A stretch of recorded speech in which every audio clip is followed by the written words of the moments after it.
दोस्तों, कल्पना कीजिए एक ऐसा मंच जहां रोशनी की चकाचौंध में एक शख्स खड़ा है। वो शख्स जिसकी आवाज में बिजली है, जिसकी आंखों में आग है और जिसके शब्दों में क्रांति की धमक है। वो है बॉलीवुड का एक्शन किंग सनी देओल।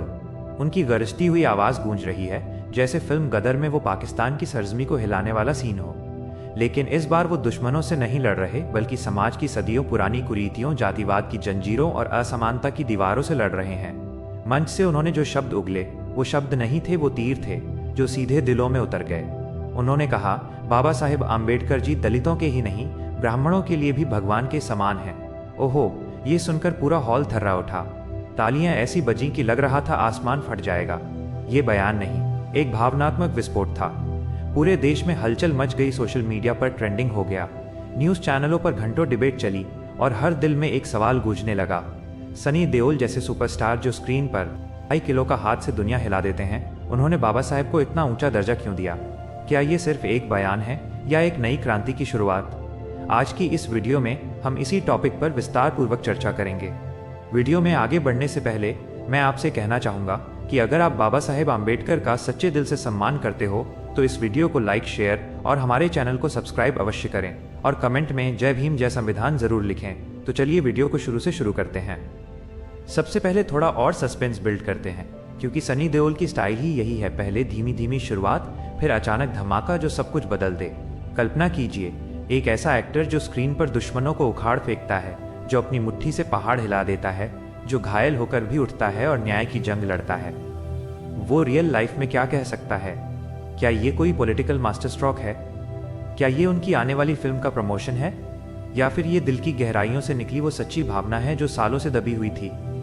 रुकिए, सब बताते हैं, लेकिन पहले एक छोटी सी नहीं बल्कि एक विस्तृत, दिल छू लेने वाली स्टोरी शेयर करते हैं जो आपके रोंगटे खड़े कर देगी और आपको सोचने पर मजबूर कर देगी। दोस्तों, क्या आप जानते हैं कि बाबा साहेब भीमराव अंबेडकर का जन्म 14 अप्रैल 1891 को मध्य प्रदेश के एक छोटे से गांव महू में एक गरीब दलित परिवार में हुआ था। वो दौर था जब दलितों को इंसान भी नहीं माना जाता था। उन्हें स्कूल में दूर से बैठना पड़ता था, पानी की चुआड़ी छूने की मनाही थी और समाज उन्हें हर कदम पर अपमानित करता था। लेकिन बाबा साहेब ने इन जंजीरों को तोड़ने का संकल्प लिया। उन्होंने अपनी जिंदगी में 20 से ज्यादा डिग्रियां हासिल की, वो भी ऐसे दौर में जब शिक्षा दलितों के लिए सपना थी। उन्होंने कोलंबिया यूनिवर्सिटी से अर्थशास्त्र में एमए किया, लंदन स्कूल ऑफ इकोनॉमिक्स से डॉक्टरेट हासिल की और बैरिस्टर बनकर भारत लौटे। लेकिन भारत लौटते ही उन्हें ट्रेन में दलित होने की वजह से अपमानित किया गया। उन्हें सीट से उठा दिया गया क्योंकि ऊंची जाति के लोग उनके साथ नहीं बैठना चाहते थे। वो पल उनकी जिंदगी का सबसे बड़ा टर्निंग पॉइंट था।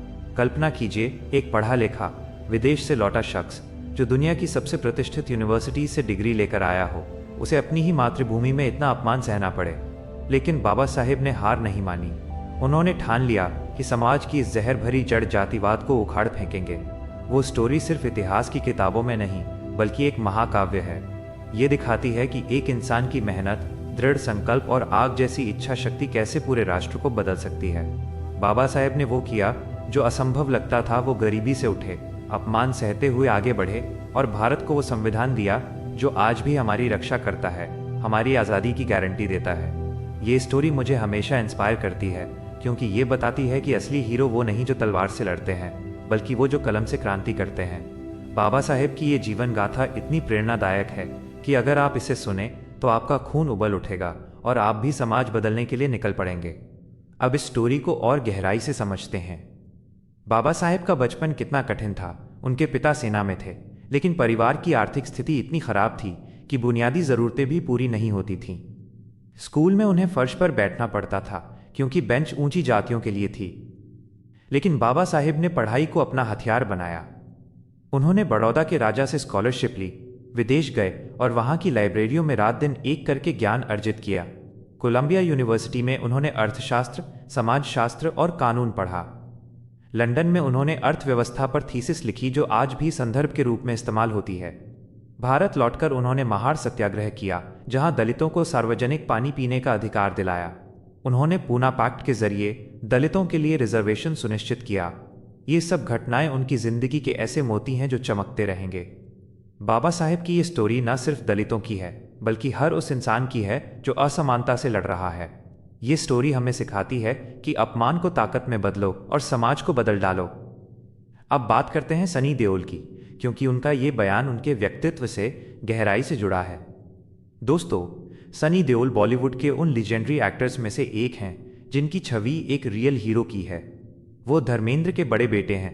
धर्मेंद्र वो शख्स जो बॉलीवुड में ही मैन के नाम से मशहूर थे, जिनकी फिल्में देशभक्ति और एक्शन से भरी होती थीं। सनी का असली नाम अजय सिंह देओल है, लेकिन स्क्रीन पर वो सनी देओल बनकर ऐसे छाए कि आज भी उनके नाम से थिएटर गूंज उठते हैं। उनका जन्म 19 अक्टूबर 1956 को पंजाब के सहनेवाल में हुआ था। बचपन से ही वो एथलीट थे, बॉडी बिल्डिंग करते थे और फिल्मों में आने से पहले थिएटर किया। 1983 में बेताब से डेब्यू किया, जहां उन्होंने रोमांटिक हीरो की भूमिका निभाई, लेकिन असली पहचान मिली एक्शन से। घायल में वो एक पुलिस ऑफिसर बने जो सिस्टम से लड़ता है। गदर, एक प्रेम कथा में वो एक ट्रक ड्राइवर जो देशभक्ति की मिसाल कायम करता है। बॉर्डर में वो आर्मी ऑफिसर जो दुश्मनों को धूल चटा देता है। उनकी आवाज़ में वो दम है कि डायलॉग सुनकर दुश्मन कांप जाएं। ये 2.5 किलो का हाथ जब पड़ता है तो आदमी उठता नहीं, उठ जाता है। ये डायलॉग सिर्फ फिल्मी नहीं बल्कि जीवन का फलसफा बन गया है। सनी सिर्फ एक्टर नहीं है, वो डायरेक्टर भी हैं। दिल लगी और घायल रिटर्न्स जैसी फिल्में डायरेक्ट की, प्रोड्यूसर भी हैं और अब पॉलिटिशियन भी। 2019 में वो गुरदासपुर से बीजेपी के टिकट पर सांसद बने और संसद में भी उनकी आवाज़ गूंजी। उनकी फिल्में हमेशा देशभक्ति, सोशल इश्यूज पर आधारित होती हैं। जातिवाद, गरीबी, असमानता से लड़ाई, ये सब उन्हें एक रियल लाइफ हीरो बनाती हैं। सनी की जिंदगी भी संघर्षों से भरी है। उन्होंने इंडस्ट्री में नेपोटिज्म के बावजूद अपनी मेहनत से जगह बनाई। उन्होंने कभी शॉर्टकट नहीं लिया, हमेशा ईमानदारी से काम किया। रियल लाइफ में भी सनी सोशल जस्टिस के लिए आवाज़ उठाते हैं। मिसाल के तौर पर 2020 में अंबेडकर जयंती पर उन्होंने पंजाबी में ट्वीट किया, जिसमें जय भीम हैशटैग यूज़ किया। ये ट्वीट वायरल हुआ क्योंकि सनी जैसे स्टार ने बाबा साहेब को इतना सम्मान दिया। ये दिखाता है कि उनका दिल बाबा साहेब के लिए कितना सम्मान रखता है, कितनी गहराई से वो उनके विचारों से जुड़े हैं। सनी की ये बैकग्राउंड हमें बताती है कि उनका बयान सिर्फ शब्द नहीं बल्कि उनके जीवन के अनुभवों का निचोड़ है। लेकिन अब आते हैं असली धमाके पर, उस बयान पर जो पूरे आर्टिकल का केंद्र है। सनी देओल ने मंच से गरजते हुए कहा, बाबा साहेब आम्बेडकर जी दलितों के ही नहीं, ब्राह्मणों के लिए भी भगवान के समान हैं। ये शब्द सुनकर हर कोई स्तब्ध रह गया। मंच पर सन्नाटा छा गया, फिर तालियों की बाढ़ आ गई। ये बयान इतना पावरफुल है, इतना भावुक है कि न सिर्फ अंबेडकर के फॉलोअर्स को चौंकाया बल्कि पूरे देश में डिस्कशन छेड़ दिया। हर कोई सोच रहा है, सनी देओल ने ब्राह्मणों को क्यों जोड़ा? ये तो क्रांतिकारी है। सनी ने आगे कहा, बाबा साहेब आम्बेडकर जी पर जितना बोला जाए उतना कम है, क्योंकि उन्होंने सिर्फ भारत का संविधान नहीं लिखा बल्कि आधुनिक भारत की नींव रखी। लेकिन उनके योगदान को हमेशा नज़रअंदाज किया जाता है। हाल ही में आई फिल्म धड़क 2 में बाबा साहेब के योगदान को दिखाने की कोशिश की गई है। बॉलीवुड को अंबेडकर जी पर और फिल्में बनानी चाहिए। जी हाँ, ये स्टेटमेंट इतना स्ट्रांग है, इतना बोल्ड है कि अंबेडकरवादियों के होश उड़ा दिए। सनी देओल जैसे बड़े स्टार ने खुलकर कहा कि अंबेडकर जी के आइडियाज़ को हाईलाइट किया जाना चाहिए, उन्हें इग्नोर नहीं करना चाहिए। धड़क 2 जो कास्ट सिस्टम पर बेस्ड है, उसमें उनके विचारों को दिखाया गया है। माइनस फिल्म में वो सीन जहां नायक जातिवाद से लड़ता है, वो बाबा साहेब के विचारों से प्रेरित हैं। सनी का ये कहना कि और फिल्में बननी चाहिए एक बड़ी चुनौती है बॉलीवुड को, जैसे वो कह रहे हों, आओ मिलकर क्रांति की फिल्म बनाएं। क्या ये पॉलिटिकल है? हाँ, शायद, क्योंकि सनी सांसद हैं। या सोशल? बिल्कुल, क्योंकि वो समाज सुधारक हैं। लेकिन सबसे ज़्यादा ये प्रेरक है।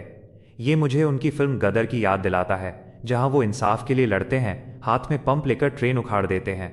रियल लाइफ में भी सनी ने कई बार सोशल इश्यूज पर बोला है। किसान आंदोलन में उनका सपोर्ट, महिलाओं के अधिकारों पर उनकी बातें। कल्पना कीजिए अगर सनी देओल खुद अंबेडकर जी पर फिल्म बनाए, उनकी powerful voice, action packed scene और बाबा साहेब की स्टोरी। वाह, क्या धमाका होगा! पूरा बॉलीवुड हिल जाएगा, थिएटर में तालियां बजेंगी और समाज में एक नई जागृति आएगी। सनी की ये कल्पना इतनी आकर्षक है कि आप अभी से टिकट बुक करने का सोचने लगेंगे।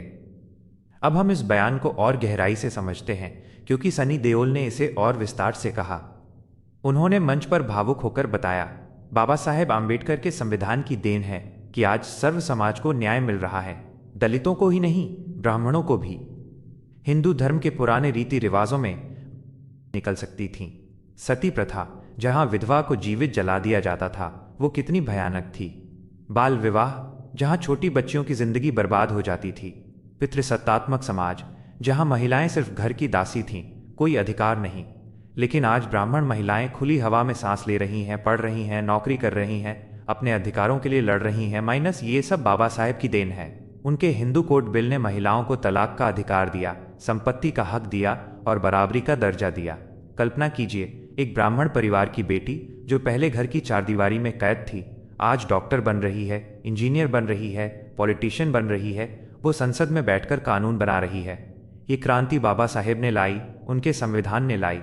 सनी की ये बातें सुनकर मंच पर तालियों की गड़गड़ाहट थमने का नाम नहीं ले रही थी। उनकी आवाज़ में वो जज्बा था, वो भावना थी कि लग रहा था वो स्क्रीन से निकलकर रियल लाइफ में क्रांति कर रहे हैं। उन्होंने आगे उदाहरण देते हुए कहा, न सिर्फ महिलाएं बल्कि ब्राह्मण समाज के गरीब लोग भी पहले ऊंच नीच की भेंट चढ़ जाते थे, लेकिन संविधान ने सबको समान शिक्षा दी, नौकरी दी, अवसर दिए। एक ब्राह्मण किसान जो पहले जमींदारों के शोषण में फंसा था, आज सरकारी योजनाओं से मजबूत हो रहा है। वो ट्रैक्टर खरीद रहा है, अपने बच्चों को पढ़ा रहा है। बाबा साहेब ने रिजर्व बैंक ऑफ इंडिया की नींव रखी, जो आज अर्थव्यवस्था की रीढ़ है।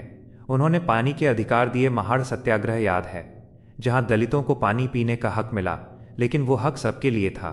लेबर लॉज बनाए, जहां मजदूरों को सुरक्षा मिली, ब्राह्मण मजदूर भी तो थे। ये सब सर्व समाज के लिए हैं। सनी ने ये कहते हुए अपनी मुट्ठी भींच ली, जैसे वो जातिवाद को कुचल रहे हों। हिंदू समाज में ब्राह्मणों को ऊंचा माना जाता था, लेकिन उनकी महिलाएं सबसे ज्यादा दबी हुई थीं। सती प्रथा माइनस कल्पना कीजिए, एक महिला का पति मर जाए और उसे जीवित जला दिया जाए। ये कितनी क्रूरता थी। बाबा साहेब ने इसके खिलाफ आवाज उठाई, हिंदू कोड बिल में इसे खत्म करने का प्रावधान किया। बाल विवाह, छोटी बच्चियां 8 से 10 साल में शादी कर दी जाती थीं, उनकी जिंदगी खिलने से पहले मुरझा जाती थी। बाबा साहेब ने कानून बनाए कि शादी की उम्र बढ़ाई जाए, शिक्षा को बढ़ावा दिया। पितृसत्तात्मक समाज में महिलाओं को संपत्ति का कोई हक नहीं था, सब पिता या पति का। लेकिन संविधान के आर्टिकल 14-15 ने समानता दी और हिंदू कोड बिल ने विरासत का अधिकार दिया। आज एक ब्राह्मण महिला अपनी संपत्ति पर मालिक है, वो तलाक ले सकती है अगर रिश्ता जहरीला हो। ये बदलाव कितना बड़ा है। उदाहरण लीजिए, इंदिरा गांधी जो ब्राह्मण परिवार से थीं, प्रधानमंत्री बनी, लेकिन यह संभव हुआ क्योंकि बाबा साहेब ने नींव रखी। या आज की महिलाएं जैसे कि स्मृति ईरानी जो राजनीति में चमक रही हैं। ब्राह्मण समाज के लिए भी बाबा साहेब भगवान जैसे हैं, क्योंकि उन्होंने ऊंच नीच की दीवारें तोड़ी। गरीब ब्राह्मण जो पहले मंदिरों में पूजा करके गुजारा करते थे, आज रिजर्वेशन नहीं लेकिन समान अवसरों से आगे बढ़ रहे हैं। बाबा साहेब ने कहा था, मैं ऐसे धर्म को मानता हूं जो स्वतंत्रता, समानता और भाईचारा सिखाए। ये शब्द ब्राह्मणों के लिए भी लागू होते हैं, क्योंकि हिंदू धर्म में ब्राह्मणों को भी रूढ़िवाद ने बांध रखा था। सनी देओल ने यह बात इतनी खूबसूरती से कही कि लग रहा था वो बाबा साहेब की आत्मा को मंच पर बुला रहे हैं। बाबा साहेब डॉक्टर भीमराव आम्बेडकर जी का योगदान इतना विशाल है, इतना महान है, इतना असीम है कि इसे शब्दों में कैद करना असंभव है। जैसे हिमालय की ऊंचाई को नापना या समंदर की गहराई को मापना। वो सिर्फ एक व्यक्ति नहीं थे, बल्कि एक पूरा युग थे, एक क्रांति थे, एक प्रकाश पुंज थे जो सदियों के अंधेरे को चीरकर निकले। सनी देओल ने ठीक ही कहा, बाबा साहेब पर जितना बोला जाए उतना कम है, क्योंकि उन्होंने सिर्फ भारत का संविधान नहीं लिखा, बल्कि आधुनिक, समावेशी, न्यायपूर्ण भारत की नींव रखी। भारत का संविधान दुनिया का सबसे लंबा लिखित संविधान है। 395 अनुच्छेद, 12 अनुसूचियां, हजारों प्रावधान और लाखों शब्दों में बुना हुआ वो सपना जहां समानता, स्वतंत्रता, न्याय और भाईचारा सबसे ऊपर हो। कल्पना कीजिए, 1947 में जब देश आज़ाद हुआ तब चारों तरफ अराजकता थी, जातिवाद की जड़ें गहरी थीं, महिलाएं दबी कुचली थीं, गरीब शोषित थे।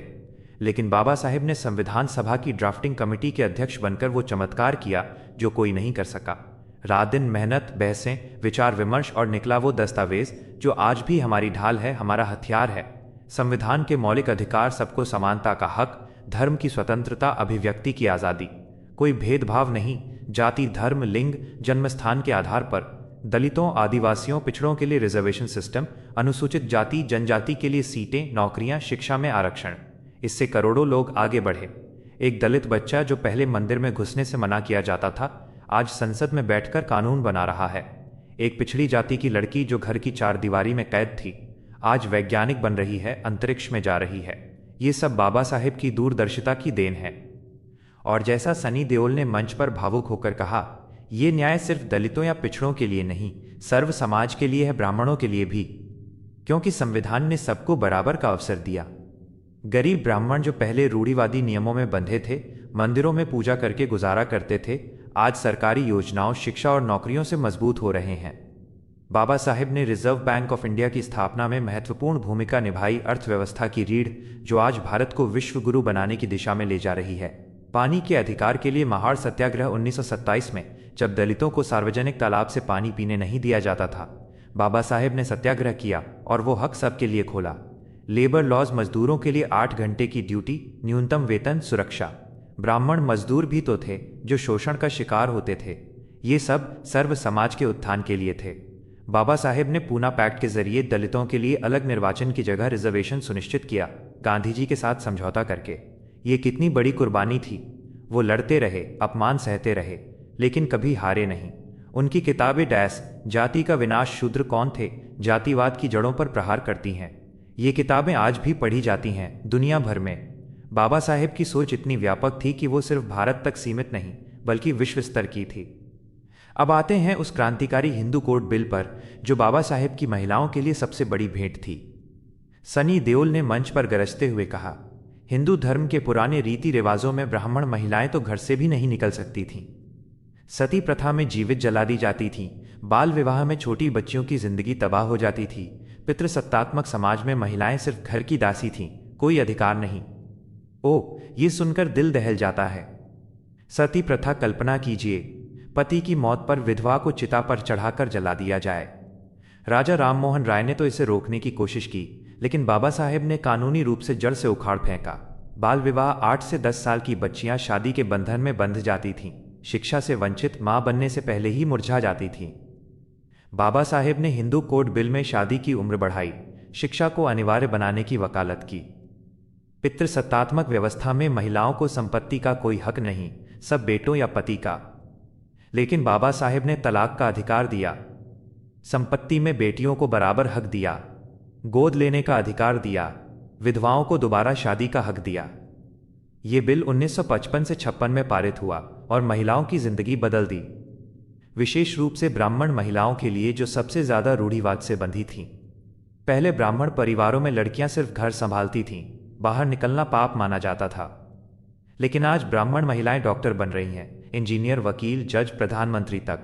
इंदिरा गांधी, जो नेहरू परिवार से थीं, देश की पहली महिला प्रधानमंत्री बनी। ये संभव हुआ क्योंकि बाबा साहेब ने महिलाओं को बराबरी का हक दिया। आज की पीढ़ी, स्मृति ईरानी, निर्मला सीतारमण कैबिनेट मंत्री, ब्राह्मण समाज से, लेकिन उनकी सफलता बाबा साहेब की सोच की देन है। कल्पना कीजिए, एक ब्राह्मण विधवा जो पहले समाज से बहिष्कृत हो जाती थी, सिर मुंडवाकर सफेद साड़ी पहनकर जीवन काटती थी, आज वो अपनी संपत्ति की मालिक है, बिजनेस चला रही है, सम्मान से जी रही है। ये क्रांति नहीं तो क्या है? सनी देओल की ये बातें सुनकर मंच पर तालियां नहीं रुकीं, क्योंकि ये सच्चाई है। बाबा साहेब सर्व समाज के लिए भगवान समान है, क्योंकि उन्होंने हर वर्ग को, हर जाति को, हर लिंग को मुक्ति दी। बाबा साहेब की जीवन गाथा को और गहराई से देखें तो उनकी दूरदर्शिता और त्याग सामने आता है। उन्होंने कहा था, मैं ऐसे धर्म को मानता हूं जो स्वतंत्रता, समानता और भाईचारा सिखाए। हिंदू धर्म की कुरीतियों, जातिवाद, छुआछूत, कर्मकांड माइनस से तंग आकर 14 अक्टूबर 1956 को नागपुर में लाखों अनुयायियों के साथ बौद्ध धर्म अपनाया। ये कोई साधारण धर्म परिवर्तन नहीं था, बल्कि एक महाक्रांति थी। दीक्षा भूमि पर वो नज़ारा, लाखों लोग, आंसू भरी आंखें, बाबा साहेब की आवाज़ गूंज रही हैं, 22 प्रतिज्ञाएं ली जा रही हैं। ब्रह्मा विष्णु महेश की पूजा नहीं, अवतारों में विश्वास नहीं, ब्राह्मणों से कर्म कांड नहीं करवाना। ये प्रतिज्ञाएं आज भी करोड़ों बौद्धों को निर्देशित करती हैं। इस कदम से बाबा साहेब ने जातिवाद से मुक्ति का रास्ता दिखाया। बौद्ध धर्म में कोई ऊंच नीच नहीं, सब बराबर। ये क्रांति सिर्फ दलितों तक नहीं, सर्व समाज तक पहुंची। कई ब्राह्मणों ने भी रूढ़िवाद छोड़ा, सुधारवादी बने। बाबा साहेब लाइट हाउस थे, अंधकारमय समाज से रोशनी की तरफ ले जाने वाले। उनके बिना आधुनिक भारत अधूरा है। अब सबसे महत्वपूर्ण सवाल, बाबा साहेब का सपना क्या था? एक ऐसा भारत जहां जाति का नामो निशान न हो, कोई भेदभाव न हो, हर इंसान शिक्षित हो, आर्थिक रूप से स्वतंत्र हो, सामाजिक रूप से बराबर हो। सेक्युलर, डेमोक्रेटिक रिपब्लिक इंडिया, जहां कानून राज हो, वोट की ताकत हो। लेकिन आज 2026 में भी क्या हम उस सपने के करीब हैं? नहीं, पूरी तरह से नहीं। आज भी गांवों में छुआछूत, शहरों में छिपा जातिवाद, दलितों पर अत्याचार, आदिवासियों पर शोषण, महिलाओं पर घरेलू हिंसा, राजनीति में जाति के नाम पर वोट, शिक्षा में असमानता। सनी देओल का बयान हमें झकझोरता है। हमें अब जागना होगा। क्या करना चाहिए? सबसे पहले शिक्षा पर जोर। बाबा साहेब कहते थे, शिक्षा शेरनी का दूध है, जो पिएगा वो दहाड़ेगा। हर बच्चे को स्कूल भेजें, लड़की लड़के में भेद न करें, जाति धर्म देखकर नहीं। सरकारी स्कूलों को मजबूत करें, हर गांव में लाइब्रेरी बनाएं। दूसरा, जातिवाद को जड़ से खत्म करें, इंटरकास्ट इंटरफेथ मैरिज को बढ़ावा दें। जैसे फिल्म धड़क 2 में दिखाया गया कि प्यार जाति नहीं देखता, वैसे रियल लाइफ में अपनाएं। तीसरा, संविधान का सम्मान करें, हर चुनाव में वोट दें, अच्छे नेता चुनें, भ्रष्टाचार के खिलाफ आवाज उठाएं। चौथा, महिलाओं, माइनॉरिटी, कमजोर वर्गों का सपोर्ट करें, उनके अधिकारों की रक्षा करें। पांचवां, संगठित हों, जैसे बाबा साहेब ने संगठन बनाए, हम भी यूनियन सोसाइटी बनाएं। अगर कोई भेदभाव हो तो चुप न रहें, कोर्ट जाएं, आंदोलन करें। सनी देओल का यह स्टेटमेंट एक नई शुरुआत है, एक कॉल टू एक्शन। उन्होंने बॉलीवुड को चैलेंज किया, अंबेडकर जी पर और फिल्में बननी चाहिए। हाल ही में धड़क 2 जैसी फिल्में कास्ट सिस्टम पर बनी, लेकिन और चाहिए। कल्पना कीजिए, सनी देओल खुद बाबा साहेब पर बायोपिक बनाए, उनकी गरजती आवाज में बाबा साहेब के डायलॉग, एक्शन सीक्वेंस में सत्याग्रह, इमोशनल सीन में अपमान के पल। वाह, क्या ब्लॉकबस्टर होगी। थिएटर हिल जाएंगे, युवा पीढ़ी जाग उतरेगी। बॉलीवुड अब सोशल फिल्में बनाए, जातिवाद पर, समानता पर, महिलाओं के अधिकार पर। सनी की फिल्में हमेशा देशभक्ति और जस्टिस पर होती हैं। अब अंबेडकर थीम वाली फिल्म आए तो क्रांति हो जाए। दोस्तों, ये स्टेटमेंट हमें सोचने पर मजबूर करता है, हम बाबा साहेब के सपने को कैसे जीवित रखें। अगर हम सच्चे अंबेडकरवादी हैं तो सिर्फ 14 अप्रैल को जयंती मनाने या जय भीम बोलने से नहीं चलेगा। उनके सिद्धांतों को जीना होगा। शिक्षा फैलाओ, हर बच्चे को पढ़ाओ, भेदभाव के खिलाफ लड़ो। अगर कोई दलित को अपमानित करे, ब्राह्मण को रूढ़िवाद में बांधे, आवाज उठाओ। संगठित होकर आंदोलन करो, सोशल मीडिया पर कैंपेन, सड़कों पर मार्च। महिलाओं को सशक्त बनाओ, घर में बराबरी, बाहर अवसर। आज भी दलित दुल्हन को घोड़ी पर नहीं चढ़ने दिया जाता, आदिवासी भूमि छीनी जाती है, महिलाओं पर एसिड अटैक होते हैं। हमें इनके खिलाफ खड़ा होना है। दोस्तों, सनी देओल के इस ऐतिहासिक बयान से प्रेरित होकर मैं कहता हूं, बाबा साहेब आम्बेडकर जी सच में सर्व समाज के भगवान हैं। दलितों के मसीहा, ब्राह्मणों के मुक्तिदाता, महिलाओं के रक्षक, गरीबों के साथी। उनका संविधान हमारी सबसे बड़ी संपत्ति है, उनकी सोच हमारा मार्गदर्शक। चलो मिलकर वादा करें, हम उनके सपने को साकार करेंगे। एक ऐसा भारत बनाएंगे जहां हर इंसान गर्व से कहे, मैं भारतीय हूं। कोई जाति नहीं, कोई भेद नहीं, सिर्फ भाईचारा और समानता। दोस्तों, आपको हमारी ये वीडियो कैसी लगी, हमें कमेंट करके ज़रूर बताएं। हमें आपके विचारों का इंतज़ार रहेगा। वीडियो पसंद आई हो तो वीडियो को लाइक, शेयर और हमारे चैनल को सब्सक्राइब कर सकते हैं। वीडियो को यहाँ तक देखने के लिए आपका बहुत बहुत आभार।